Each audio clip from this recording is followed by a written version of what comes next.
Guys welcome back to dola white lakhs. ఈ ముహూర్తాన మంచి వేడెక్కించి చెమట పుట్టించి చేయడానికి వెళ్ళిపోదామా? సరే అని రోడ్ల మీద పడి తిరుగుతుంటే ఇన్నర్ రింగ్ రోడ్ ఫేజ్ 2 వైపు అయితే వచ్చాం అనమాట. ఇక్కడికి రాగానే రాముల చేత అనేది కనపడింది, కొత్తగా వెళ్ళడం పడింది. వాడు ఇచ్చిన మెనూని బాగా పరిశీలించి మా అన్న నేను చెప్పిందే చెప్పాలంటా, కాదు నేను చెప్పిందే చెప్పాలంటాను. సరే అని చెప్పి ఇద్దరం ఒక కమిట్మెంట్కి వచ్చి నువ్వు ఒకటి నేను ఒకటి చెప్దామని ఫిక్స్ అయ్యి రగాడా చాట్ అయితే ఫస్ట్ ఆర్డర్ చెప్పేసాం అనమాట.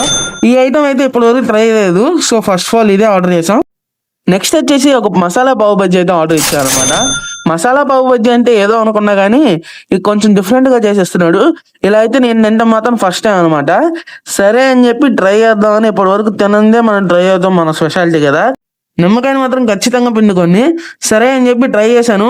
బాగుంది గైస్, కాకపోతే నాకు కొంచెం స్పైసీ ఉంటే బాగుంది అనిపించింది, ఎందుకంటే నేను బాగా స్పైసీ లవర్ అనమాట. సూపర్ ఉంది. మసాలా పావు బజ్జీ అంటే ఏదో అనుకున్నా కానీ బాగానే ఉంది. ఫైనల్లీ మన రగాడా చాట్ అయితే వచ్చేసింది అనమాట. అది కూడా ట్రై చేసాం, బాగుంది. కాకపోతే దీంట్లో బఠానా స్మాష్ చేయకుండా మామూలుగానే వేసాడు, అంతే డిఫరెన్స్ మామూలు చాట్కి దీనికి. స్పైసీ లవర్స్ అయితే ఖచ్చితంగా స్పైస్ ఎక్కువ అడగండి గైస్, అంతే. మీరు గుంటూరులో ఇంకా మంచి చాట్ బండీస్ ఉన్నాయి అనుకుంటున్నారా? కామెంట్ బాక్స్ లో కామెంట్ చేయండి, ఖచ్చితంగా వెళ్ళి ట్రై చేస్తాను. ఇన్స్టా అండ్ యూట్యూబ్ ని ఫాలో అవ్వండి చెప్తాను.